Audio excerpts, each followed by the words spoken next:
Rahasia sujud yang sebenarnya. Jika benar jaminan surga. Perlu saja lisan kita memuji, bersyukur, dan juga selalu menyebut-nyebut nama Allah Subhanahu wa Ta'ala. Sebagai seorang Muslim, kita sangat yakin tentunya bahwasanya tidak ada Tuhan yang berhak disembah kecuali Allah, la ilaha illallah. Dan dengan memuji dan selalu menyebut-nyebut nama Allah, Allah pun menyebut kita. Sebagaimana dalam banyak hadis-hadis yang sahih disebutkan, kalau seseorang menyebut Allah dalam dirinya, maka Allah pun akan menyebut ia di diri Allah. Dan kalau seseorang menyebut-nyebut Allah di depan khalayak umum, misalnya kita lagi di jalan, lagi di pasar, tetap berzikir, mengingat Allah, baik itu zikir lisan ataupun kita berzikir dalam makna yang luas, yaitu mengerjakan semua perintah dan meninggalkan larangan, maka Allah pun akan menyebut-nyebut kita di depan khalayak yang lebih baik, yaitu para malaikatnya. Zikir ini satu-satunya ibadah yang pasti akan terus dikerjakan walaupun kita sudah masuk ke dalam surga. Sementara ibadah-ibadah yang lain tidak lagi yang dikerjakan di surga nanti. Tidak lagi sholat, tidak lagi jihad, tidak lagi sedekah. Tinggal menikmati hasil dari ibadah kita selama di dunia. Namun zikir itu akan menjadi nafas dan akan menjadi seperti nafas, maksudnya bagi ahli surga. Jadi setiap detiknya mereka akan selalu berzikir di sana. Karena memang ini adalah ibadah yang sangat mulia. Dan dua susunan kata Alhamdulillah adalah zikir yang paling mulia di antara semua zikir-zikir tersebut, karena kita dianggap bersyukur kepada Allah Subhanahu wa Ta'ala. Tidak pernah berhenti kami ingatkan bahwasanya mengingat Allah Subhanahu wa Ta'ala atau memuji Allah dengan mengatakan Alhamdulillah itu adalah nikmat yang tidak terhingga, terutama hari ini. Setiap hari kita masih hidup, itu adalah hari emas kita. Karena pada hari inilah kita masih bisa menambah amal-amal soleh yang lalu pernah kita kerjakan. Sehingga kuantitasnya, jumlahnya nanti akan memberatkan atau memberatkan tambahan amal di timbangan amal hari kiamat. Dan kalau yang lalu kita masih kurang, mungkin kurang khusyuk sholatnya, kurang sedekahnya, kurang menghatam Al-Qur'annya, maka sekarang kita sempurnakan. Kalau di hari-hari lalu kita masih belum mengerjakan amal soleh apa saja, kita mungkin masing-masing tahu, maka hari ini kesempatan kita kerjakan biar tercatat di buku amal kita pernah kerjakan walaupun sekali seumur hidup misalnya. Dan kalau di masa lalu kita berbuat dosa, maka hari ini kesempatan emas kita bertaubat sehingga kita lepas dari hukuman Allah Subhanahu wa Ta'ala. Tidak ada yang jamin kita masih hidup ke depannya berapa lama. Oleh karena itu seorang muslim harusnya bersyukur atas nikmat hari yang masih diberikan, detik demi detik dihitung, dan juga berusaha dia pelit dengan waktunya. Dia isi dengan hal-hal yang bermanfaat atau minimal jauh dari pelanggaran-pelanggaran agama. Alhamdulillah siang ini kita kumpul karena kita ingin menambah amal soleh kita, yaitu hadir dalam majelis ilmu. Setelah tadi kita sholat duhur berjamaah, dan semoga sisa umur kita semuanya di atas kesempurnaan ilmu, iman dan amal saleh, dan jauh dari segala macam mara bahaya dan juga pelanggaran-pelanggaran agama. Allahumma amin. Selanjutnya kita panjatkan salam hormat kita kepada utusan Allah Nabi besar Muhammad sallallahu alaihi wa ala alihi wa sahbihi wasallam, sebagaimana Allah telah perintahkan kita untuk mengucapkan salam hormat tersebut, dan tentu dengan harapan kita akan bersama dengan beliau dan dekat nanti di surga karena banyaknya membaca salam untuk beliau. Seperti biasa kita akan lanjutkan bedah buku kita yang ditulis oleh Abdullah bin Ali Al-Juaithin, 66 amalan pembuka pintu surga. Walaupun di judul buku kita 62, sudah sering kita ingatkan, tapi di daftar isinya ada 66. Dan kita sudah menyelesaikan yang berhubungan dengan masalah, atau kita masih dalam masalah sholat ya. Masih di poin-poin sholat tentunya, yaitu di poin ke-11 ya. Di halaman 38 kita sudah membahas poin A-nya, masalah sholat 5 waktu. Kita juga sudah bahas poin B-nya, sholat subuh dan asar. Kita juga sudah membahas poin C-nya, sholat sunnah rawatib. Kita juga sudah membaca poin D-nya, sholat sunnah setelah berwudu. Kita juga sudah membahas poin E-nya, yaitu sholat 2 rakaat dengan hati yang khusyuk. Dan sekarang kita akan masuk masih lanjutan masalah sholat, yaitu banyak bersujud kepada Allah.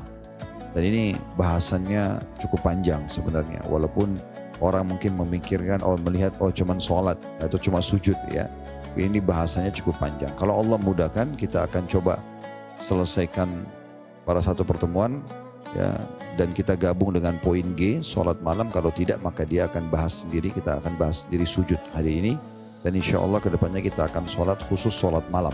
Dan itu dua bahasan terakhir di poin 11 berhubungan dengan masalah sholat fardu dan sholat-sholat sunnah rawatib. Baik, berbicara tentang masalah sujud, Bapak Ibu sekalian, ini adalah gerakan permulia di sisi Allah Subhanahu wa Ta'ala, ya, dari seorang hamba. Makanya kata Nabi Muhammad SAW, akrabu abdun ila rabbihi wa huwa sajid. Paling dekatnya seorang hamba dengan Allah pada saat dia sedang sujud. Kenapa sujud? Karena sujud itu, ya, seseorang menunjukkan kehinaan dirinya. Dia meletakkan kepalanya sampai ke tanah, dan juga tidak ada gerakan sujud yang menggambarkan kesombongan. Mungkin gerakan lain masih ada. Contoh misalnya orang berdiri masih bisa diselipi dengan sombong. Orang ruku pun, orang berjalan masih bisa diikuti dengan sombong. Tapi kalau orang sujud, meletakkan kepalanya di tanah, tidak akan ada 1% pun kesombongan. Ya. Oleh karena itu ini dianggap bentuk kerendahan diri seorang hamba kepada Tuhannya. Makanya kata Nabi SAW, paling dekatnya seorang hamba dengan Allah justru pada saat itu. Oleh karena itu dalam Islam, sujud itu ada banyak. Ada sujud sholat, sudah kita tahu, ya, wajib dan sunnah. Ada sujud syukur, berterima kasih kepada Allah SWT. Ada sujud tilawah, ya, karena kita baca ayat-ayat sujud, lalu kita sujud, ya. Kemudian juga ada sujud sahwi, sujud yang dilakukan kalau ada gerakan-gerakan sholat yang salah. Nah, kurang lebih ini yang akan kita bahas nanti, ya. Kayak saya bilang tadi, bahasannya sendiri dia cukup panjang berhubungan dengan masalah sujud, dan sayang sekali kalau kita hanya lewatkan begitu saja, ya. Sujud ini Bapak Ibu sekalian, kalau Allah mudahkan Anda sujud di dunia, maka itu kemuliaan. Perbanyak sujud, jangan pernah berhenti. Ya, minimal sekali sujud syukur, minimal. Ya, karena sujud syukur adalah orang sujud karena berterima kasih kepada Allah. Kira-kira apa yang menghalangi kita untuk menilai ini? Bisanya mata kita melihat saja setiap detiknya itu sebuah nikmat. Bukankah kita harus syukuri? Hidung kita bisa menarik oksigen dan mengeluarkan hasil pembakaran di tubuh kita hitungan detik. Kita kadang-kadang saking cepatnya nikmat itu sampai kita tidak hitung lagi. Padahal kalau seseorang itu sesak nafas, kemudian dia harus dirawat di rumah sakit, naudzubillah, dan butuh tabung oksigen, itu bayar mahal. Atau orang kena flu aja, hidungnya buntu, nggak bisa bernafas, itu susah. Allah Subhanahu wa Ta'ala berikan kita bertahun-tahun, puluhan tahun kita bisa gunakan fasilitas ini. Kalau kita diperlihatkan, ya, oleh Allah Subhanahu wa Ta'ala berapa banyak bakteri yang dihirup oleh hidung kita, walaupun ruangan ini kita anggap steril misalnya, tetap luar biasa gitu. Dan bulu-bulu hidung kita menampung itu, dan ada sistem otomatis begitu kita sudah tidak bisa menampung lagi, tubuh kita tidak bisa menampung, maka ada bersin. Tidak ada orang yang bisa menahan bersinnya. Itu bentuk kasih sayang Allah. Sampai kata Nabi SAW, Allah menyukai bersin karena sehat buat hamba tersebut, dan dianjurkan dalam syariat Allah untuk memuji Allah dengan mengatakan Alhamdulillah. Kita tidak tahu berapa banyak masalah, bakteri, penyakit yang Allah selamatkan hanya dari bersin ataupun nafas kita. Telinga bisa menangkap suara. Sekarang Bapak Ibu bisa dengar saya pun bisa dengar misalnya. Semua ini karena kuping kita masih bagus. Mungkin di sini kalau dokter lebih tahu dari kami, ya. Saya setiap kali masuk ke dokter, kalau saya pun sakit atau anak-anak saya bawa ke dokter, selalu saja dokter tuh cek kuping. Ya. Kenapa kuping dicek? Saya pernah tanya akhirnya, ada apa? Kenapa kuping gitu ya? Ternyata kuping itu salah satu, ya, alarm tubuh. Jadi kalau kuping itu masih normal, masih aman semuanya. Tapi kalau kuping itu ada masalah, maka itu dianggap ada sesuatu yang bermasalah ini, bisa berpengaruh pada seluruh tubuh. Contohnya, lidah kita masih bisa membedain mana manis, mana asin, ya. Kemudian juga kita masih bisa menelan dengan baik, ya. Kemudian usus kita masih bisa memproses makanan tersebut. Tubuh kita ini masih berfungsi maksimal. Terbukti Anda masih sehat sampai hari ini, berarti masih berfungsi. Kita kan kalau makan manis, asam, panas, dingin, segala macam ini kan kita tidak pernah tahu yang mana potongan makanan itu dan minuman itu akan menjadi nutrisi tubuh, yang mana tidak. Masuk ke dalam tubuh kita seperti satu sistem raksasa yang mengelola semua itu. Langsung tiba-tiba saja ini yang jadi vitamin untuk nutrisi tulang, ini untuk otot, ini untuk ya, ini dan itu misalnya ya, yang tidak dibutuhkan dengan sistem tiba-tiba sudah dibuang. Kita nggak bisa tahan mules kita, nggak bisa tahan kebelet kita buang air kecil, maka kita harus membuangnya. Ini saja, ini baru di tubuh kita, ini masih komposisi sedikit. Orang yang masih bisa berhubungan biologi suami istri, orang yang masih bisa ini dan itu terlalu banyak. Belum yang pernak-perniknya, baju kita, dompet, tas, mobil, rumah, waduh terlalu banyak. Ya, makanya Allah mengatakan dalam diri kita, wa fi anfusikum afala tubsirun, dalam diri kalian saja kalian apakah kalian tidak lihat? Itu termasuk nikmat Allah. Belum kita bicarain di luar kita ini. Adanya orang tua yang mengurus kita dari kecil, adanya pasangan hidup, adanya anak-anak, adanya teman-teman, adanya pekerjaan, sumber income, adanya nama baik, jabatan, wah terlalu banyak ya yang tidak terhingga. Dan luar biasanya Allah Subhanahu wa taala juga memberikan orang-orang beriman bukan hanya di dunia, di akhirat diberikan lagi surga yang abadi. Gak ada lagi kematian, gak ada lagi sakit, gak ada gangguan, hanya dengan sedikit beramal dan patuh selama di dunia. Makanya kalau kita mau menghitung nikmat Allah, tidak bisa.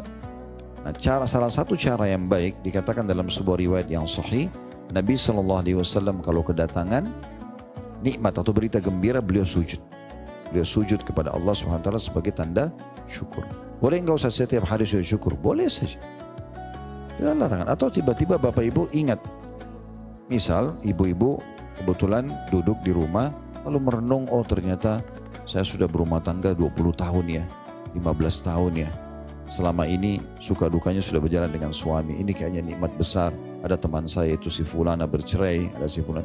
Lalu kita sujud menghadap kiblat gitu ya. Tentu saja adabnya kita menutup aurat walaupun tidak dalam kondisi wudu. Walaupun tidak kondisi wudu ya. Nah, itu sujud yang juga kita harus jaga gitu ya. Nanti kan kita jelaskan lagi sujud tilawah, sujud sahwi dan sujud sholat secara umum. Namun sebelumnya coba renungi ini ya.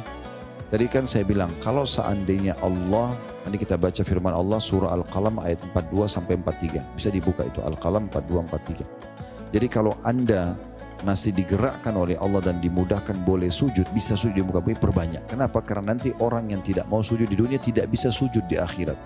Nanti di akhirat itu ya, pada saat di hari kiamat nanti orang begitu terbuka terang sekali matanya bahwasanya oh ternyata memang ada Tuhan namanya Allah. Ini malaikat-malaikatnya, ini hisabnya, ini surga, ini nerakanya. Allah menyebutkan orang-orang yang di dunia tidak mau sujud. Lihat surah Al-Qalam ayat 42 sampai 43. 42-nya yauma yukshafu an saqin wa yud'auna ila sujudi fala yastati'un. Pada hari itu, atau ingatlah, pelajarilah pada hari itu, hari kiamat maksudnya, pada hari ketika betis diungkapkan atau disingkapkan dan mereka disuruh untuk bersujud, maka mereka tidak mampu. Ya. Jadi pada saat Allah Azza wa Jal menampakkan zatnya yang mulia, ya, walaupun tidak nampak semuanya, nanti hari kiamat itu di surga, yang hanya ahli surga yang bisa lihat zatnya Allah sempurna. Semoga kita termasuk itu insya Allah. Dan ini memang melihat zatnya Allah secara utuh itu adalah nikmat terbesar surga. Pernah kita jelaskan di kelas kita ini. Nah, tapi nanti hari kiamat itu akan ada ya Allah Subhanahu wa taala menyingkap betisnya. Tentu kita imani apa adanya. Tidak perlu kita mentakwilkan, interpretasi. Kita bayangkan seperti betis manusia, tidak.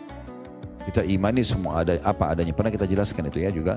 Jadi kayak misalnya ada hadis yang mengatakan kalau tertinggal sepertiga malam Allah turun ke langit bumi. Ya udah kita imani turun. Tidak usah kita tanya bagaimana turunnya, apakah arsy-nya kosong dan segala macam hal. Udah Allah dengan kemahasempurnaannya. Dikatakan dalam ayat Al-Quran ya Allah itu selalu bersama dengan hamba-hambanya, gitu kan? Maka kita imani kebersamaan Allah SWT. Dalam hadis dikatakan Allah gembira dengan taubat hambanya. Ya. Kita imani apa adanya, tidak perlu kita bayangkan seperti gembira kita, gitu kan? Kemudian Allah tersenyum dengan dua orang yang saling bunuh-membunuh, lalu dua-duanya masuk surga. Kata para sahabat, bagaimana ya Rasulullah? Kata Nabi SAW, Allah tersenyum dengan muslim sama kafir yang saling berperang di medan perang, lalu si muslim terbunuh mati syahid. Yang bunuh orang kafir. Beberapa waktu kemudian si kafir yang membunuh muslim tadi dapat hidayah. Lalu dia juga ikut berperang, dia juga terbunuh. Allah tersenyum dengan kedua orang ini. Karena dua-duanya masuk surga. Ya kita imani apa adanya. Gitu kan? Ada hadis yang berbunyi bahwasanya pada hari kiamat nanti itu akan didatangkan neraka lalu dilempar orang-orang di dalamnya. Wa na'udzubillah, tanpa Allah peduli lagi, yang kafir, yang musyrik, yang munafik, dilempar-lemparin ke dalam neraka. Lalu ditanyakan kepada neraka, halim talati, apa kau sudah penuh? Neraka mengatakan hal min mazid, apakah ada tambahan? Yang Allah jelaskan dalam surah Qaf, ya.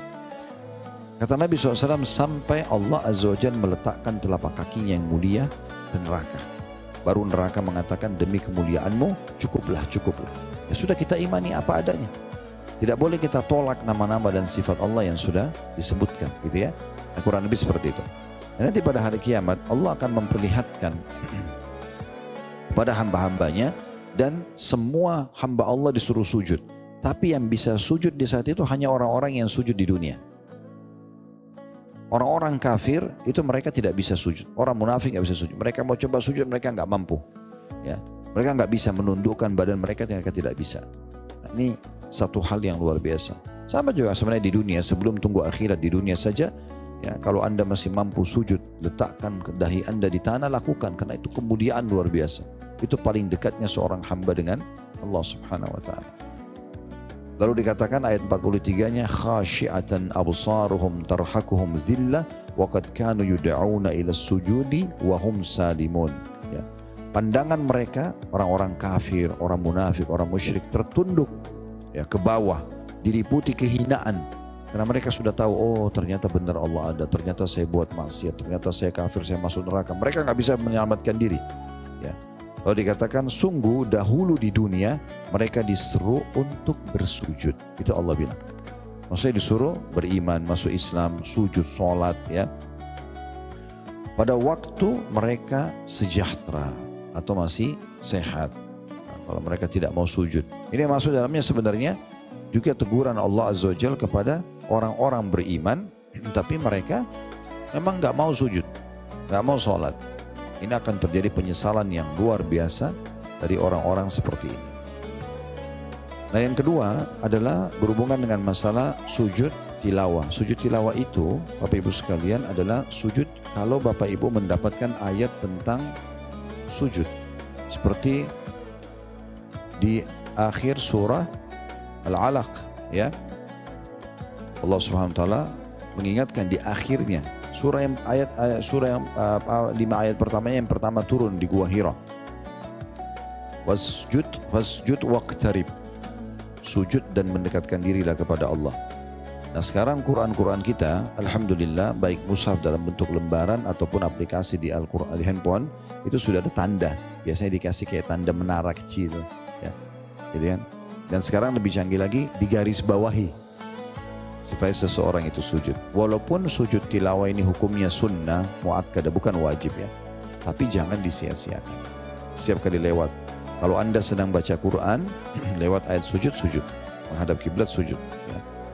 Kalau lagi sholat juga sunnahnya sama, sendiri atau berjamaah. Makanya Nabi SAW hampir dikatakan rutinitas beliau setiap Jumat subuh baca di rakaat pertama surah Sajadah, di rakaat kedua surah Al-Insan. Nah, surah Sajadah memang ayat pas di ayat 15 di pertengahan itu ada ayat sujud, ya. Maka beliau sujud dan muslimin sujud. Dan ini boleh dikerjakan setiap Jumat subuh, ya. Ini termasuk sunnah, ya. Walaupun ini tidak wajib tadi saya bilang. Kalau ada imam lewat ayat sujud, dia mau lewatin saja boleh. Tidak ada masalah, ya. Dan tidak ada masalah sesekali, misalnya di satu masjid itu biasa imamnya setiap subuh Jumat mereka baca surah Sajadah rakaat pertama. Boleh sesekali dia nggak baca. Atau dia baca dan dia katakan, jemaah mungkin sebentar kita nggak sujud tilawah. Hanya untuk menunjukkan hukumnya boleh. Nah, kalau yang sebagai contoh juga misalnya kalau Bapak Ibu ada yang umroh Ramadan ataupun tidak umroh tapi mengikuti sholat tarawihnya imam-imam haram di Mekah, itu tidak selamanya witir mereka baca di rakaat pertama Sabbihisma rabbikal a'la, rakaat kedua Qul ya ayyuhal kafirun. Tapi di rakaat ketiga memang mereka pasti tutup dengan umumnya ya, dengan Al-Ikhlas.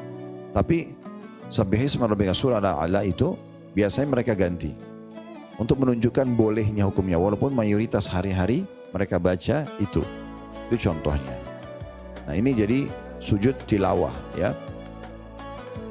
Dan kalau seseorang membaca ayat Al-Quran kemudian dia sujud atau sujud secara umum, maka syaitan yang ada di sebelahnya menangis seraya mengatakan dia diperintahkan sujud, dia patuh maka baginya surga, aku diperintahkan sujud tapi aku membangkang bagiku neraka ya.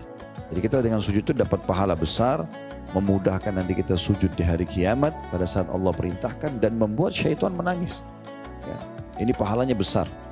Dalam hadis lain, kalau kalian ruku agungkan Allah, kalau kalian sujud perbanyak doa, karena sangat jarang doa ditolak pada saat sujud gitu. Kemudian yang ketiga sujud sahwi. Saya sengaja bahas di awal-awal ini karena ini adalah tambahan saja. Nanti kita akan masuk, kalau yang dimaksud di poin F adalah sujud dalam sholat gitu ya. Kalau sujud sahwi, sahwi itu artinya kelalaian. Ada dua cara. Bisa dikerjakan sebelum salam, bisa dikerjakan sesudah salam. Tapi keadaannya masing-masing. Kalau dikerjakan sebelum salam, di saat Bapak Ibu mengingat kelalaiannya di dalam sholat. Misal contoh, kita lupa di sholat duhur kayak tadi misalnya tahiyat pertama. Lagi sholat sendiri, lupa. Misal, kita berdiri kita pikir sudah tahiyat. Ternyata pas sebelum salam, masih dalam sholat kita ingat, oh tadi saya belum tahiyat pertama. Di sini sebelum salam Bapak Ibu sujud sahwi 2 kali. Sujud saja. Kemudian, tapi setelah baca doa tahiyat ya, setelah doa tahiyat selesai, sebelum salam, pas sebelum salam, udah gak ada lagi bacaan tahiyat, baru Anda sujud, walaupun tidak baca apa-apa. Ya, sujud saja, sujud sahwi. Kalau mau baca bacaan doa sujud boleh. Kemudian duduk di antara 2 sujud, kemudian sujud lagi, baru duduk lalu salam. Ini kapan dilakukan? Kalau kita ingat kelalaian kita dalam sholat, sehingga kita sujud sahwinya sebelum salam. Kalau misalnya Bapak Ibu sudah salam, Assalamualaikum warahmatullahi wabarakatuh, Assalamualaikum warahmatullahi wabarakatuh, lagi zikir, baru ingat, kayaknya jumlah rakaat saya kurang 1 deh. Contoh, ya. Atau tadi saya tidak sempat tahiyat awal, tapi sudah salam. Maka pada saat itu Bapak Ibu berdiri langsung, kalau kurang rakaat langsung takbir. Walaupun sudah ngobrol sama orang. Misalnya kita udah ngobrol tapi tiba-tiba anak ibu, anaknya bapak ingatin atau teman sebelah itu pasangnya bilang, tadi kayaknya kurang 1 rakaat deh. Nah, udah kita langsung berdiri walaupun sudah ngobrol. Berdiri, langsung takbir tambah 1 rakaat. Lalu sampai salam, sujud sahwinya sesudah salam. Kenapa? Karena kita ingatnya kesalahan sesudah salam. Sebenarnya sederhananya begitu. Jadi kalau ingat dalam sholat, sujud sahwinya sebelum salam. Kalau kita ingatnya kelalaian setelah salam, sujud sahwinya setelah salam. Itu terjadi pernah di masa Nabi Muhammad SAW dalam hadis yang sahih. Beliau sholat waktu itu yang 4 rakaat cuma 2 rakaat. Maka semua orang ikut salam. Lalu sahabat segan. Ada yang mau nanya sama Nabi, kok sholat asar ini jadi 2 rakaat? Gitu kan? Maka waktu Nabi SAW sudah selesai zikir, beliau berdiri menuju ke pintu masjid. Ini kebiasaan Nabi SAW ya. Beliau pintu masjid, lalu nunggu ada sahabat yang mau berkeluh kesah atau bertanya hukum. Kalau nggak ada beliau pulang. Gitu. Nah pada saat itu ada satu orang beliau mengatakannya, Rasulullah, apakah turun wahyu baru mengubah sholat nih jadi 2 rakaat atau Anda lupa? Kata Nabi SAW, tidak ada wahyu baru turun. Maksudnya tidak ada perubahan sholat. Nabi betul-betul yakin sudah sholat 4 rakaat. Subhanallah, dengan hikmah Allah terjadi itu ya. Karena Allah mau menyampaikan hukum gitu kan. Kemudian Nabi juga bilang, saya tidak lupa. Lalu Nabi untuk memastikan itu pegang tangan sahabat ini. Kemudian beliau masuk ke masjid lagi. Lalu beliau tanya sahabat-sahabat yang masih zikir. Kebetulan mereka belum bubar. Nabi bilang, apakah benar tadi? Apakah benar yang dikatakan orang ini tadi saya cuma sholat 2 rakaat? Mereka bilang benar ya Rasulullah. Ini Nabi ngobrol ya. Habis itu Nabi langsung hadap kiblat, takbir, tambah 2 rakaat. Sampai salam, baru beliau sujud sahwi sesudah salam. Nah sujud sahwi ini tidak ada hubungannya sama salam ya. Tidak ada hubungannya sama salam. Sujud sahwi itu, sujud kelalaian tidak ada hubungannya sama salam. Sujud 2 kali dengan duduk di antara 2 sujud saja. Makanya kalau kita sujud sahwinya dalam sholat itu yang tadi saya bilang sebelum salam, salamnya itu bukan salam sujud sahwi, salam sholat. Dan kalau kita sujud sahwi sesudah sholat, ingatnya sesudah sholat gitu kan kesalahannya, maka nggak ada salamnya. Ya, begitu. Karena salam itu untuk sholat, bukan sujud sahwinya. Nah sekarang kita masuk ke bahasan kita ya. Berhubungan dengan masalah sujud sholat sebenarnya. Kalau Bapak Ibu tadi mau tahu hadis tentang masalah sujud tilawah itu yang membuat syaitan menangis, itu ada di riwayat Imam Muslim ya, di nomor 81. Yang kata Nabi SAW, jika anak Adam membaca ayat sajadah lalu dia sujud, maka syaitan akan menjauhinya sambil menangis. Syaitan pun berkata, celaka aku, anak Adam disuruh sujud, dia pun bersujud. Maka baginya surga, sedangkan aku sendiri diperintahkan untuk sujud, namun aku enggan sehingga aku pantas mendapatkan neraka. Nah itu diantara hadis berhubungan dengan masalah sujud tilawah tadi. Kemudian juga ada hadis yang lain, ya. Kata Nabi SAW, Allah Azza wa Jalla menyelesaikan ketentuan diantara hamba-hambanya pada hari kiamat, lalu dia menghendaki dengan rahmatnya siapa saja yang dikehendaki untuk keluar dari neraka. Lalu dia pun memerintahkan malaikat untuk mengeluarkan dari neraka siapa saja yang sama sekali tidak berbuat syirik kepada Allah. Termasuk di antara mereka adalah yang Allah kehendaki, yang mengucapkan la ilaha illallah. Para malaikat tersebut mengenal orang-orang yang berada di neraka tadi melalui bekas sujud mereka. Api neraka ya akan melahap tubuh anak Adam yang masuk neraka kecuali bekas sujudnya. Allah mengharamkan bagi mereka, bagi neraka untuk melahap bekas sujud seseorang. Bekas sujud ini tentu ada banyak ya. Sudah tahu kalau kita sujud harus 7 anggota tubuh. Sudah tahu ya. Ya, jadi itu bukan berarti sujud jangan dibayangkan dahi doang ya. Karena sujud itu 7 anggota tubuh. Kata Nabi SAW, umirtu an asjuda li sab'ati a'dha. Aku diperintahkan sujud dengan menggunakan 7 anggota tubuh. Dahi sama hidung satu ini. Jangan bilang hidung saya pesek, saya nggak bisa. Nggak ada hubungannya sama sekali. Ya, jadi dahi sama hidung. Jadi ada orang biasanya ya kalau dia sujud kepalanya naik gitu, sehingga hidungnya nggak kena sama sekali. Nggak sah sujudnya.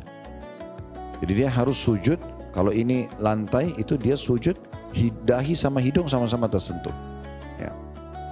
Makanya di antara sunnah Nabi SAW kalau sujud kita menjauhkan tubuh kita. Misalnya kalau Bapak Ibu turun nih, lututnya diturunkan, ya, kemudian tangannya maju ke depan maksimal yang kita mampu, baru sujud. Sehingga mau nggak mau pasti ini sama ini kena. Yang buat orang kadang-kadang hidungnya nggak kena, karena dia sujud terlalu dekat dengan lututnya. Ya. Kemudian itu satu, ini sama ini satu. Kemudian 2 telapak tangan, 2 dan 3, 2 lutut, 4 dan 5, 2 telapak kaki, 6 dan 7. Dan telapak kaki itu jari-jarinya ikut sujud ya. Jadi kalau Bapak Ibu lagi duduk, lagi sujud, jangan dibuka begini, ditempelin. Kemudian jari-jarinya ditekuk semampunya. Itu biasanya dia menjadi lentur kalau dijadikan biasa. Kalau Anda tidak bisa tekuk, minimal dia begini. Ya. Jangan dibuka kakinya, tapi dipertemukan. Itu begitu ajaran Nabi alaihi salatu wassalam. Begitu juga kita tahu ada, atau mungkin saya perlu sampaikan, ada hadis yang sahih diriwayatkan oleh Imam Muslim. Ya.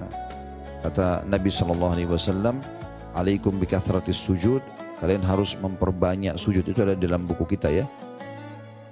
Karena fa innaka la tasjuda lillahi sajdatan illa rafa'aka Allah biha daraja wa hatta anka biha al-khati'ah.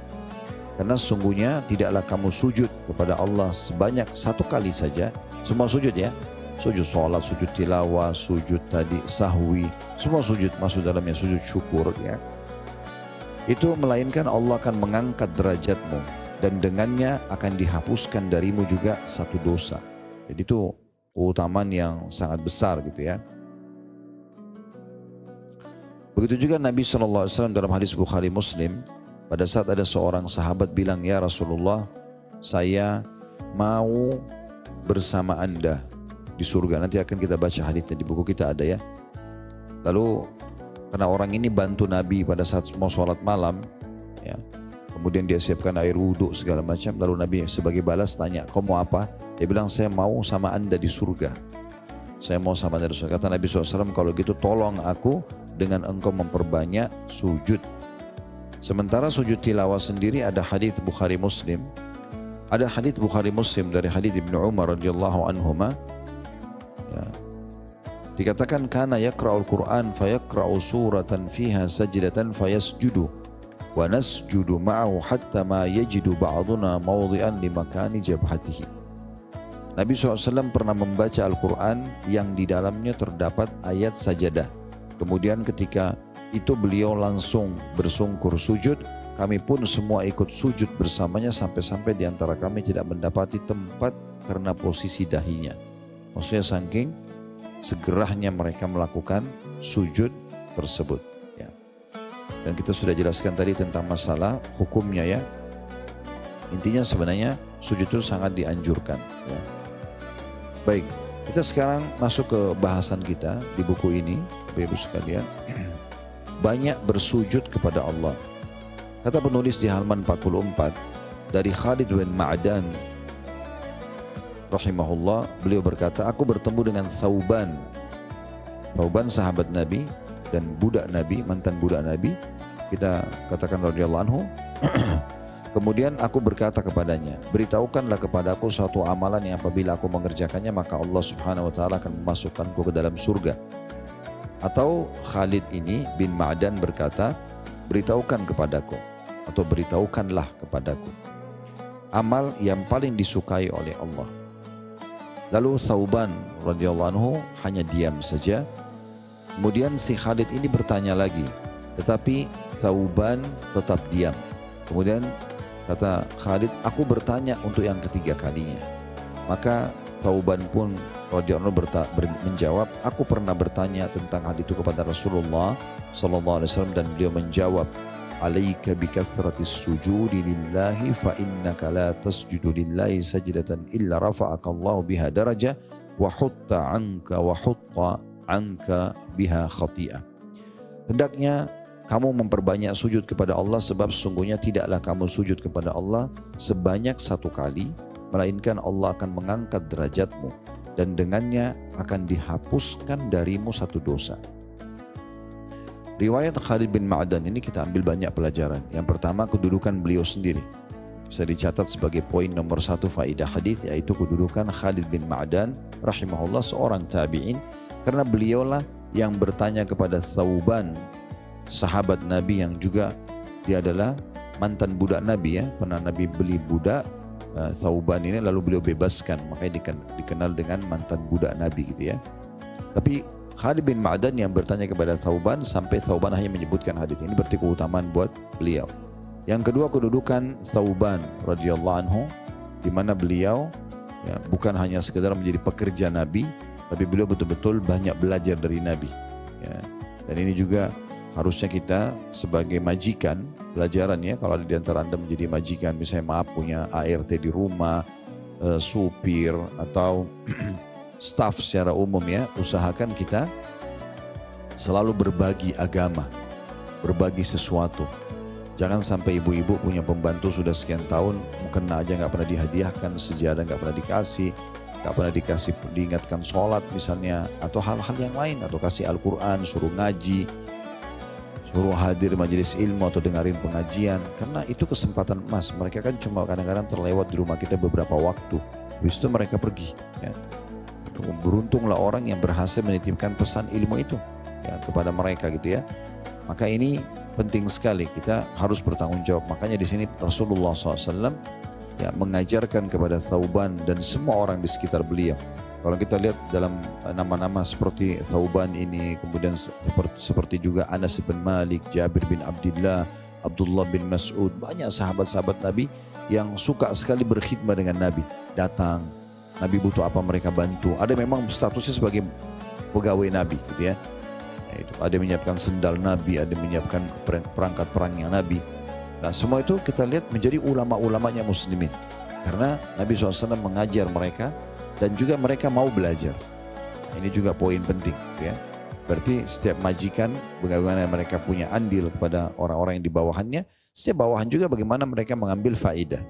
Ya, sayang sekali kalau Anda ya misalnya berteman ya atau bekerja dengan seseorang yang alim punya ilmu lalu Anda tidak ambil faedah. Itu sayang sekali ya. Minimal bertanya hukum-hukum atau termotivasi dengan ceramahnya dan yang berhubungan dengan masalah itu. Kemudian pelajaran yang ketiga tentunya pentingnya seseorang itu bertanya dalam urusan agama yang memang dia perlukan dan jangan putus asa. Kasus Khalid bin Ma'dan di sini mengulangi mengatakan saya bertanya kepada Thauban satu kali, walaupun Thauban masih diam dan dia tahu Thauban ini ulama, orang yang faham agama karena tinggal bersama Nabi sekian tahun sampai Nabi SAW meninggal. Dan cukup banyak hadis yang diriwayatkan oleh Thauban, diantaranya hadis tentang sujud ini. Kemudian Thauban masih diam, dia tetap bertanya, tolong jelaskan kepada saya, ya, kira-kira amalan apa yang paling Allah sukai, atau amalan apa, dua riwayat tadi ya, kalau aku kerjakan maka Allah akan memasukkanku dalam surga. Ini berarti menandakan Khalid bin Ma'dan orang yang saleh. Dia bukan bertanya minta modal usaha atau urusan dunia, tapi dia minta tolong, karena Anda ini pernah hidup sama Nabi, tolong sampaikan saya amal apa nih kira-kira yang paling gampang, yang saya mudah kerjakan, saya mudah fahami untuk membawa saya masuk dalam surga dan Allah suka.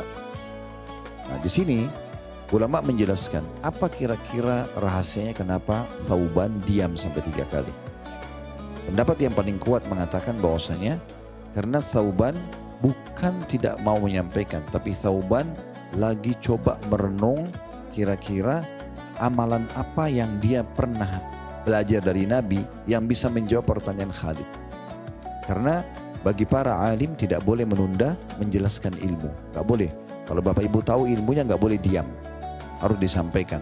Walaupun orang itu tidak terima gak ada masalah. Yang penting kita sampaikan. Karena gak boleh orang punya ilmu walaupun dia tidak menjadi seorang alim besar. Tapi misalnya dia secara substansial Bapak Ibu faham ilmu itu gak boleh diam. Kita harus ingatkan orang. Ya, walaupun cuma sekali. Saya pernah bilang amar ma'ruf nahi munkar yang wajib yang pertama, gitu kan? Nah seperti itu. Jadi Thauban ini waktu ditanya ini kan tidak mudah ya, nggak mudah karena dia ditanya, makanya dia diam sampai 3 kali. Ditanya, beritahukan kepadaku suatu amalan yang apabila aku mengerjakannya satu amalan. Jadi maksudnya bagaimana bisa ditangkap dari sekian ribu hadis Nabi, peringatan Nabi, yang satu amalan bisa membawa masuk ke dalam surga. Satu amalan yang paling disukai sama Allah. Jadi Thauban ini diam, ditanya sampai 3 kali itu bukan karena tidak tahu, tidak mau menyampaikan ilmu, karena tidak boleh menahan ilmu, ya. Tapi memang karena beliau, ya, ingin memikirkan kira-kira yang mana ini, ya, yang mana yang perlu saya sampaikan. Makanya sesudah itu baru Thauban menjawab, ya, baru Thauban menjawab. Setelah muncul Allah ilhamkan di pikiran dia, oh iya ternyata hadits ini yang paling tepat menjawab Khalid bin Ma'dan ini. Karena dia mau amalan yang akhirnya amalan itu membawa masuk dalam surga. Maka dikatakan perbanyaklah. Saya pernah mendengarkan Nabi SAW bersabda, perbanyaklah sujud untuk Allah. Nah di sini masuk semua. Tidak mungkin orang sujud kalau tidak sholat misalnya, gitu kan? Karena sujud sholat yang hukumnya sholat wajib ya wajib, gitu kan? Kalau sujud tilawah tadi sunnah, sujud syukur sunnah, gitu kan? Sujud sahwi itu memang cenderung khilaf di antara ulama tentang masalah wajib atau tidaknya, gitu ya. Ya, tapi yang jelas kita dianjurkan untuk mengerjakan juga kalau orang itu lalai dalam sholatnya. Ya, biasanya kelalaian juga dalam sholat itu karena suka tergesa-gesa.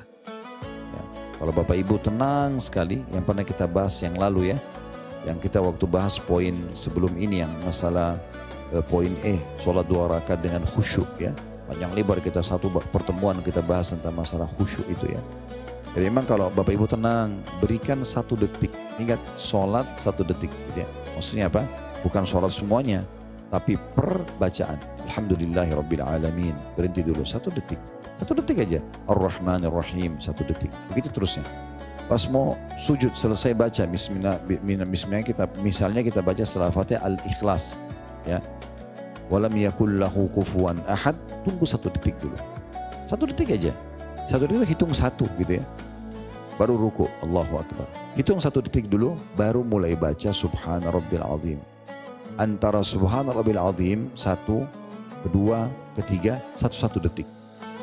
Jangan semuanya kayak orang kumur-kumur. Subhana rabbil azim, enggak jelas ya. Setelah selesai baca 3 kali pun subhana rabbil azim, tunggu 1 detik aja. Sami Allahu liman hamidah. 1 detik lagi baru bilang Rabbana walakal hamd. 1 detik sampai salam. Begitu seterusnya.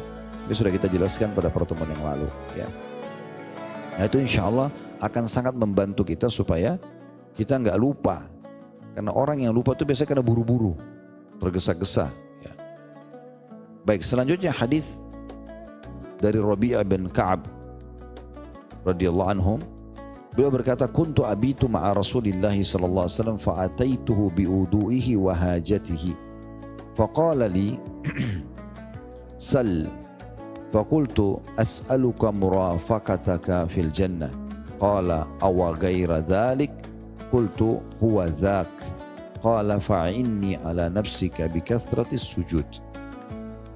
Aku pernah, kata Rabi'ah radhiyallahu anhu, bermalam bersama Rasulullah sallallahu alaihi wasallam. Aku pun membawakan air wuduknya dan memenuhi semua keperluannya. Beliau berkata kepadaku, sebagai balas jasanya, mintalah apa yang kamu inginkan.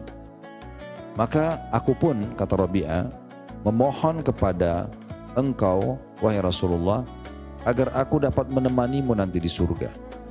Maka kata Nabi SAW, adakah permintaan yang lain? Aku berkata, hanya itu permintaanku. Lalu kemudian Rasulullah SAW bersabda, jika begitu, bantulah aku untuk mewujudkan keinginanmu dengan banyak bersujud. Dua-dua riwayat ini diriwayatkan oleh Imam Muslim. Riwayat ini banyak sekali pelajaran yang bisa diambil. Yang pertama, kedudukan Rabi'ah bin Ka'ab radhiyallahu anhu. Ya, kedudukannya sangat tinggi karena beliau yang menyampaikan kepada kita tentang pengalaman ini. Ini kan pengalaman ya.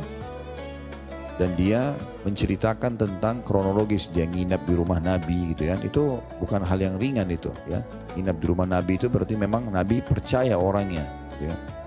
Dalam sebuah riwayat yang saya pernah temukan itu beliau menginap tapi bukan di dalam rumah Nabi ya.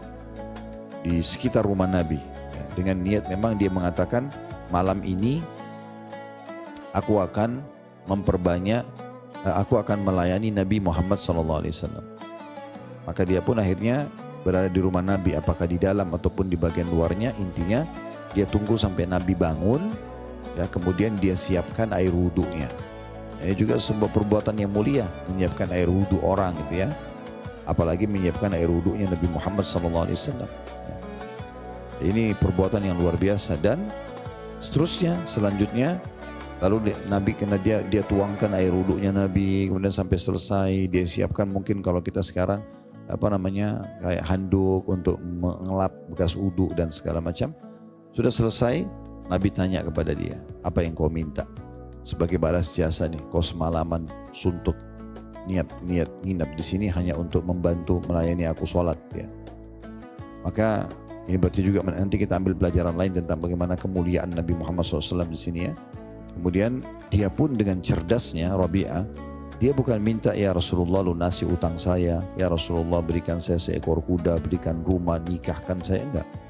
Saya minta hanya bersama dengan Anda di surga. Permintaan ini bobotnya luar biasa. Kalau masuk surga saja itu lebih ringan. Tapi bersamamu ya Rasulullah di surga berarti bersama di derajat yang tinggi. Ini permintaan yang cerdas sekali. Dan Nabi bilang, kalau masih ada permintaan lain? Tidak ada, itu aja. Kalau itu saya sudah dapat, selesai. Gak butuh apa-apa lagi. Ini berarti menandakan iman yang luar biasa gitu ya. Dan permintaan yang sangat cerdas. Ya.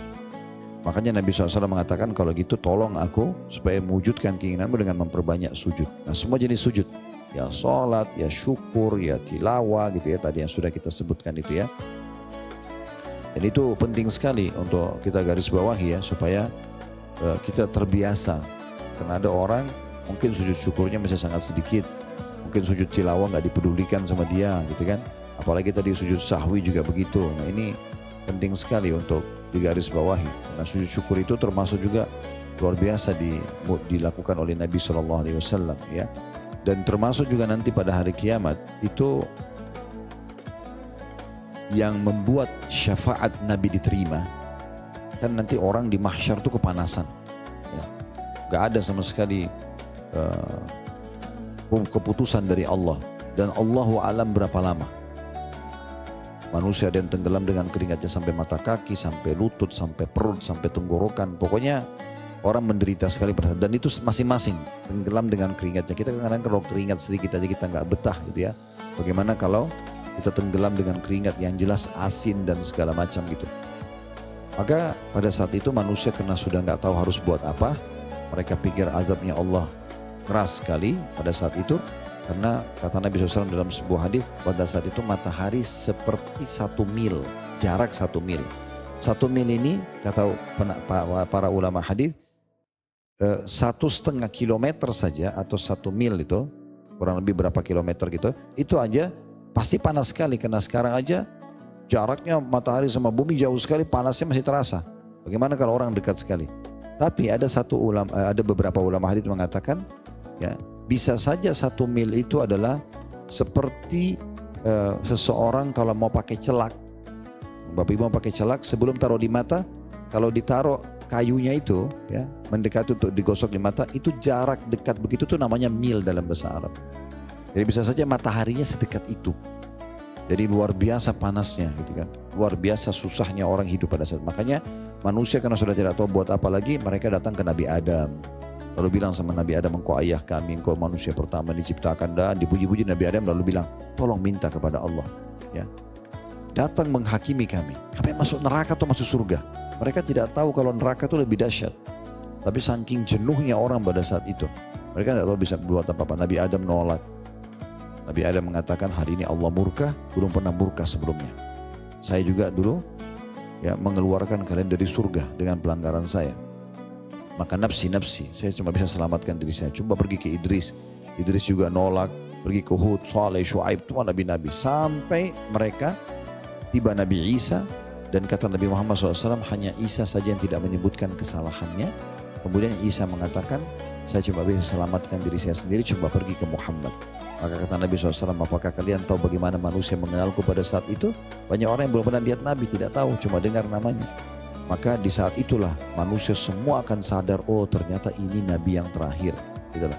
Lalu kemudian mereka datang, mereka puji-puji Nabi SAW, engkaulah Nabi terakhir, engkaulah begini, puji-puji sampai mereka mengatakan, tolonglah minta kepada Allah agar datang menghakimi kami. Maka Nabi SAW mengatakan, ana lahu, saya pemiliknya, saya pemiliknya. Lalu apa yang terjadi? Nabi SAW bilang, aku pun sujud di bawah arsy-Nya Allah. Sujud ini yang mendatangkan syafaatnya Nabi. Kata Nabi SAW, dalam kondisi sujud Allah membukakan puji-pujian di dalam diriku yang belum pernah dibukakan untuk orang-orang hamba-hambanya. Apa itu? Allahu a'lam. Yang jelas Allah punya kata-kata pujian yang pada saat itu diberikan kepada Nabi SAW. Setelah itu baru Allah berfirman, ya Muhammad irfa' ra'sak. Berarti menandakan lagi sujud. Wahai Muhammad, angkat kepalamu. Washfa' tushfa'. Berikan syafaat, kau akan diterima syafaatmu. Jadi itu sujud ini yang mendatangkan itu, ya. Syafaat nanti pada hari kiamat, saking dahsyatnya kedudukan sujud itu, ya. Dan tadi yang juga ada hadis yang saya bilang tentang masalah sujud syukur itu diriwayatkan oleh Abu Daud. Tadi belum saya sampaikan secara sempurna. Itu Abi Bakrah radhiyallahu anhu mengatakan Nabi SAW bahwasanya Nabi SAW annahu idza kana ja'ahu amrun surur, ya, au busyira bihi kharra sajidan syakiran lillah. Bahwasanya Nabi SAW itu kalau mendapatkan berita gembira atau dikabarkan berita gembira kepada beliau, beliau langsung tersungkur sujud kepada Allah Subhanahu wa ta'ala, ya. Kemudian dalam riwayat itu tadi, riwayat yang sahih semuanya, riwayatkan tadi itu riwayat Hasan, diriwayatkan Abu Daud dan Tirmidzi. Ada riwayat lain, kata Nabi SAW, sesungguhnya Jibril alaihissalam baru saja mendatangiku, dalam satu riwayat, lalu memberitakan kabar gembira kepadaku, ya. Lalu berkata, Allah berfirman, siapa yang bersalawat untukmu, maka Allah mengatakan, maka aku akan memberi salawat atau ampunan untuknya. Siapa yang memberikan salam kepadamu, maka aku akan mengucapkan salam untuknya. Ketika itu aku lantas sujud kepada Allah sebagai tanda syukur. Jadi pada saat terima berita ini, Nabi SAW langsung sujud. Ini salah satu riwayat tentang masalah sujud syukur gitu, ya. Kemudian juga ada hadits Al-Bara radhiyallahu anhu, dikatakan Ali menuliskan surat kepada Rasulullah, menuliskan surat pada Rasulullah SAW yang berisi keislaman mereka atau penduduk Yaman. Ketika Rasulullah SAW membaca surat tersebut, maka beliau tersungkur sujud kepada Allah. Maksudnya Nabi pernah mendapatkan berita gembira tentang masuk Islamnya penduduk Yaman, maka beliau sujud syukur kepada Allah Subhanahu wa ta'ala. Baik, kita langsung masuk lagi ke faedah lanjutan ke hadis ya. Jadi faedah pertama tadi kedudukan Rabi'ah bin Ka'ab radhiyallahu anhu. Kemudian yang kedua ya, itu tadi ini semua tadi masih faedah pertama karena kita rentet sampai akhir gitu ya. Sekarang faedah kedua, bolehnya seseorang itu mengejar ilmu, bahkan ilmu itu harus dikejar. Ya, tidak boleh dibiarkan Bapak Ibu sekalian. Jangan pernah mengkhayal kalau Anda itu datang tiba-tiba ilmunya langsung jadi alim. Ya. Makanya ulama mengatakan ilmu itu harus didatangi. Kayak Bapak Ibu luangin waktu datang, terus dengarin. Itu penting. Karena nggak bisa ilmu itu mengkhayal. Tiba-tiba jadi orang yang paham agama, tapi kemudian dia ya tidak pernah mau belajar. Baik online ataupun offline. Makanya di sini sebenarnya Rabi'ah bin Ka'ab ini datang bukan hanya sekedar untuk melayani Nabi. Tetapi beliau ingin belajar ya. Karena semua perbuatan Nabi, semua sikap Nabi, ya, perkataan Nabi itu pelajaran.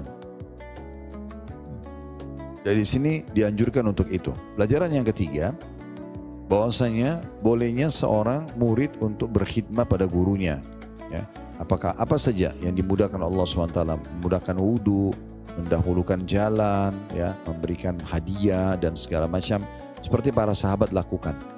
Makanya di sini Rabi'ah. Dan itu ragam perbuatan sahabat ya. Kalau Rabi'ah memang dia ingin berkhidmat dengan Nabi dengan cara menyiapkan perlengkapan wudhu atau sholat malamnya. Karena Rabi'ah melihat hampir semua kegiatan lain sudah diperebutkan oleh sahabat. Misal contoh, Nabi lagi jalan, mereka berlomba-lomba menaungi Nabi dengan pelapa kurma supaya Nabi gak rasa panas. Ya, ada yang diantara mereka sibuk setiap hari gonta-ganti, kasih yang ini kasih hadiah itu, yang ini kasih hadiah, yang ini dikasih hadiah. Ya. Itu juga sudah banyak, ada yang memberikan hasil panen kurmanya, ada yang memberikan pakaian, ada yang memberikan makanan dan seterusnya. Ada juga orang yang menyumbang harta banyak pada saat lagi berjihad, mereka bawa harta. Nah, seperti itulah, jadi banyak ragam. Nah, Rabi'ah melihat bahwasanya yang jarang orang dapat adalah bantu Nabi pada saat bangun sholat malam. Maka beliau ingin di situ. Dan ini tidak bisa didapatkan kecuali harus nginap dengan Nabi. Karena kalau dia nginap dengan Nabi, dia bisa tahu Nabi bangun waktu kapan. Dan pada saat bangun pertama, memang kita disunnahkan untuk berwudu, ya, berzikir kepada Allah, kemudian kita berwudu. Karena siapa yang bangun mengingat Allah, terlepas ikatan pertama syaitan di tengkuknya. Kalau dia wudu lalu dia sholat, terlepas ikatan kedua. Kalau dia sholat terlepas ikatan ketiga, dan kata Nabi SAW, engkau akan temukan orang itu orang yang paling semangat di harinya. Ya, subhanallah, biar kita tiduran cuma 2 jam, 3 jam, tapi coba kalau pas bangun langsung zikir, baca memuji Allah, minimal alhamdulilladzi ahyana ba'da ma amatana wa ilaihin nusyur, doa yang masyhur. Kemudian kita langsung wudu, sholat walaupun cuma 2 rakaat. Ya, apalagi kalau tidak bisa sholat malam, ya sholat subuhnya. Maka kalau dia zikir, wudu, kemudian dia sholat, maka dia akan menjadi orang yang paling bahagia karena ketiga ikatan syaitan di tengkuknya itu terlepas semua. Karena kata Nabi SAW, tidak ada anak Adam yang tidur kecuali syaitan mengikatnya dengan 3 ikatan. Di setiap ikatan itu syaitan meniupkan tidurlah malam masih panjang. Nah, seperti itu kurang lebih. Kemudian pelajaran selanjutnya, pelajaran yang keberapa sekarang? Yang keempat, ya. Bahwasanya pentingnya seseorang membalas kebaikan orang lain, Bapak Ibu sekalian. Ya. Makanya kata Nabi SAW, ya, man la yashkurun nas la yashkurullah. Orang yang belum berterima kasih menilai kebaikan orang, maka berarti belum berterima kasih pada Allah. Jadi kalau Bapak Ibu mau jalankan firman Allah dalam surah Ibrahim, wa ita'addan rabbukum la in syakartum la azidannakum. Dan ingatlah ketika Tuhan kalian menyeru bahwasanya siapa yang bersyukur maka pasti aku akan tambah. Maka bukan hanya sekedar alhamdulillah saja, tapi bagaimana kalau yang berhubungan dengan manusia, kita nilai kebaikan orang dan kita katakan terima kasih, biasakan terima kasih. Makin royal terima kasihnya makin bagus, walaupun hal kecil. Orang cuma dahulukan jalan, persilahkan duduk, terima kasih. Apalagi kalau orang punya jasa banyak, Dimulai dari orang tua kita, itu jasanya luar biasa. Kita bisa lahir di muka bumi saya sudah luar biasa. Sekarang Bapak Ibu introspeksi diri. Apakah kita sudah tiap hari bilang terima kasih ayah dan ibu misalnya? Atau jazakumullah khairan. Atau kita doakan. Atau kita balas dengan kita tiap hari memberikan makanan. Sebagaimana kita dari kecil diberikan makanan dan minum. Gitu kan? Itu semua bentuk-bentuk bakti. Ibu-ibu juga pada suami, hati-hati ya, karena suami itu orang asing, bukan ayah ibu, bukan tante, bukan paman gitu ya. Kalau ayahnya ibu yang berbuat sama ibu normal, karena dia ayah. Tapi kalau suami itu kan tidak boleh sama mahram, ya, dia kan harus orang lain. Karena tidak boleh nikah sama mahram, ibu nggak boleh nikah sama ayah, nggak boleh nikah sama paman kan, harus orang lain dia. Orang ini lain, tapi begitu dia nikah sama ibu, dia punya kewajiban secara syar'i memberikan ibu nafkah. Makannya ibu ditanggung, minumnya ibu ditanggung, tempat tinggal ditanggung, transportasi ditanggung, pakaian ditanggung semampu dia. Orang asing yang datang ini, Allah jadikan karena dia menjadi satu suami, itu menggantikan posisi ayah. Ayah tadi nomor 1 sama ibu, jadi nomor 2 kalau ada suami. Makanya apa kata Nabi SAW, kepada para wanita waktu saat mereka bilang, ya Rasulullah, waktu Anda buat laki-laki banyak. Tolong luangkan waktu buat kami. Tolong luangkan waktu buat kami. Maka Nabi SAW tentukan waktu dan tempat. Begitu datang, mayoritas yang datang ibu-ibu, perempuan semua. Lalu Nabi nasihati mereka, tapi diantaranya Nabi bilang, aku diperlihatkan mayoritas ahli neraka adalah dari kalian. Maka ada seorang ibu bertanya, kenapa kami ya Rasulullah? Kenapa kami ya Rasulullah? Ini juga termasuk adab dalam majelis ilmu ya. Ibu jangan tersinggung kalau dijelaskan tentang hukum-hukum seperti ini. Karena Anda jadi faham. Makanya sahabiat ini, ibu ini tidak bilang, ya Rasulullah, kok kami sih? Tapi dia tanya dengan cara yang baik. Dia mengatakan, ya Rasulullah, kenapa kami? Kenapa perempuan banyak di neraka? Dia mau tahu. Maka Nabi SAW mengatakan, karena kufur. Maka seorang sahabat lagi bertanya, ya Rasulullah, kufur kepada Allah kah? Kata Nabi SAW, bukan. Kufur asyir. Kufur asyir itu maksudnya memungkiri kebaikan suami. Ya. Dan Nabi jelaskan bagaimana cirinya. Apa kata Nabi SAW?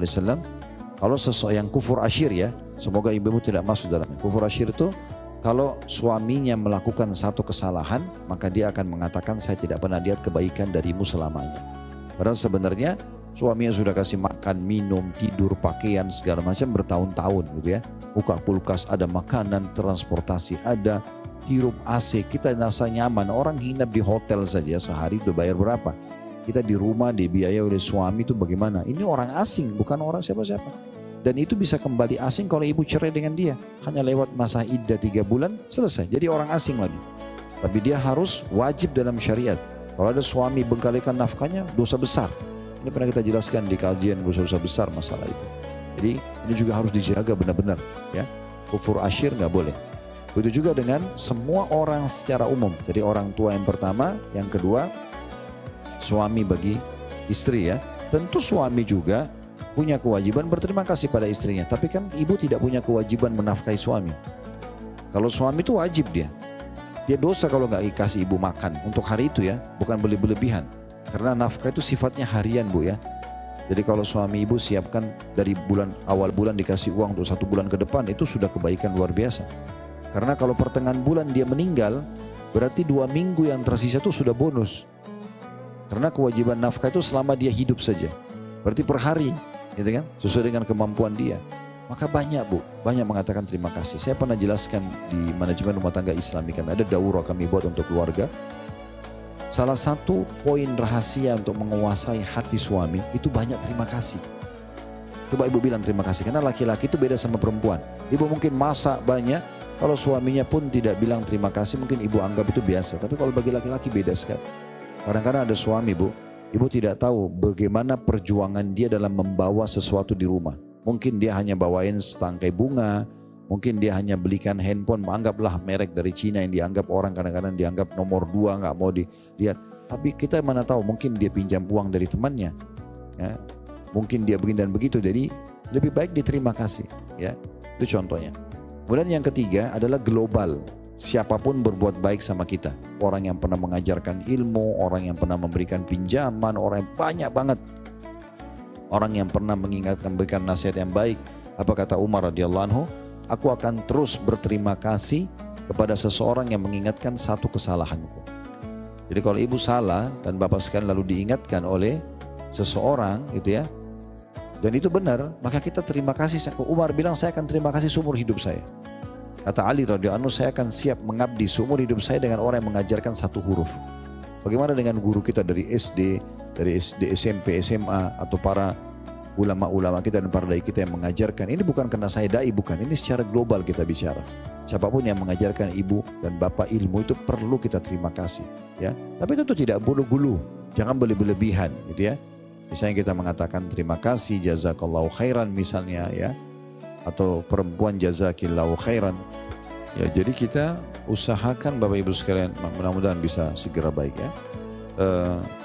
Usahakan kita selalu menilai kebaikan orang, walaupun itu perbuatan kecil, dan kita terima kasih sama orang. Membiasakan diri mengucapkan terima kasih itu pertama berpahala, termasuk bersyukur kepada Allah yang membuat nikmat Allah bisa ditambah, dan juga akan bisa meraih hati orang yang di depan kita. Banyak berterima kasih. Terima kasih ya. Apa kata Nabi SAW? Wanita ahli surga, wanita yang kalau dia menyakiti suami atau dia disakiti, dia akan datang sambil megang tangan suami dan berkata pada saat mau tidur, saya tidak bisa pejamkan mata sampai kau ridho kepadaku. Ini sebagai bentuk terima kasihnya ya, contoh-contoh. Nah, begitu juga dengan orang-orang, yang saya katakan tadi, ingat selalu kebaikan-kebaikan orang. Kemudian selanjutnya pelajaran yang keenam ya. Yang kelima tadi kan terakhir tuh. Sekarang yang kelima. Ya. Berarti pelajaran yang kelima adalah pentingnya seseorang itu memohon kepada Allah untuk masuk ke dalam surga. Ini termasuk pelajaran yang sahabat ini minta agar bersama Nabi di surga. Dan boleh Bapak Ibu sekalian kita sampaikan dalam doa kita, ya Allah masukkanlah aku dalam surga bersama Nabi Muhammad SAW. Itu termasuk yang boleh, karena di sini Nabi SAW tidak menegur ya Rabi'ah. Tidak bilang misalnya kalau sama saya nggak bisa, tapi di bawah saya bisa, misal. Nabi nggak bilang begitu. Karena dia bilang ya, perhatikan bahasa Arabnya itu murafaqataka fil jannah. Murafaqah itu berarti orang yang selalu mendampingi Nabi bersamaan. Berarti dekat dengan Nabi, istanahnya segala macam. Walaupun tidak tentu sama derajat dengan Nabi, tetapi dia akan sangat dekat. Mirip dengan sabda Nabi SAW, aku dan sponsor yatim seperti ini. Lalu Nabi kasih jarak sedikit, di surga nanti. Berarti kan sangat dekat dengan Nabi ya. Sama juga dengan orang yang memperbanyak baca salawat kepada Nabi SAW, itu akan bersama paling dekat kedudukannya dengan Nabi pada hari kiamat ya. Itu contohnya ya. Itu juga secara orang yang menghidupkan sunnah-sunnah Nabi secara global, mempertahankan dan menjaga nama baik Nabi Muhammad SAW. Itu semua adalah orang-orang yang sangat dekat dengan beliau. Jadi kita mohon kepada Allah masuk ke dalam surga bersama Nabi Muhammad SAW. Dan coba masukkan dalam susunan cinta dalam hati kita. Poin pertama, cinta kepada Allah dan Rasulnya. Baru kemudian cinta pada makhluk yang terdekat, yang kira-kira banyak jasa, orang tua, pasangan hidup, tidak ada masalah. Itu semua, anak-anak juga boleh gitu ya. Ini semua tidak ada masalah. Dan saya pernah sampaikan ada hadis Nabi SAW waktu seorang Arab Badui datang mengatakan, ya Rasulullah, saya nggak banyak ibadah. Saya sholat iya tapi pas-pasan, puasa iya pas-pasan, tidak semua saya bisa kerjakan. Tapi saya bermodalkan mencintai Allah dan Rasulnya. Maka kata Nabi SAW, engkau akan bersama dengan orang yang engkau cintai. Maka kita cintai Allah dan Rasulnya. Cinta itu bentuknya apa? Loyalitas kita ya. Jadi misalnya Bapak Ibu peduli dengan perintah Allah, meninggalkan larangannya, begitu juga dengan perintah Nabi SAW dan meninggalkan, ini adalah bentuk cinta kita ya kepada Allah dan Rasulnya. Maka seingat saya ini hadis dari Anas atau Jabir, salah satu sahabat ini radhiyallahu anhum ajma'in. Mereka mengatakan tidak ada hadis yang lebih membuat aku gembira dibandingkan hadis ini, karena aku mencintai Nabi SAW, mencintai Abu Bakar dan mencintai Umar. Walaupun amalku tidak sama dengan mereka, belum selevel mereka, tapi aku berharap dengan cintanya aku bersama mereka di surga nanti. Itu termasuk bersama dengan Nabi di surga ya. Baik, sekarang pelajaran yang keenam ya. Dan ini yang terakhir tentunya, bahwasanya perlunya seseorang memperbanyak sujud. Dimulai dari sujud-sujud sholat, karena ini kan masuk dalam bahasan sholat tadi ya. Jadi kita memperbanyak sujud atau sholat secara umum, wajib ataupun sunnah, dan diikuti dengan sujud-sujud tadi kami sebutkan. Sujud syukur, sujud tilawah, kalau ada lalaian dalam sholat sujud sahwi, semua ini akan membantu seseorang bisa mudah masuk ke dalam surga. Allahu a'lam. Ini bahasanya Bapak Ibu sekalian, jadi insya Allah nanti ke depannya kita akan bahas di poin terakhir berhubungan dengan poin nomor 11 ya. Masalah sholat yaitu sholat malam. Nanti kita akan panjang lebar juga bahas tentang masalah sholat malam, keutamaannya, tata caranya, jumlah rakaat, dan segala macam hal. Ini insya Allah akan kita bahas pertemuan akan datang.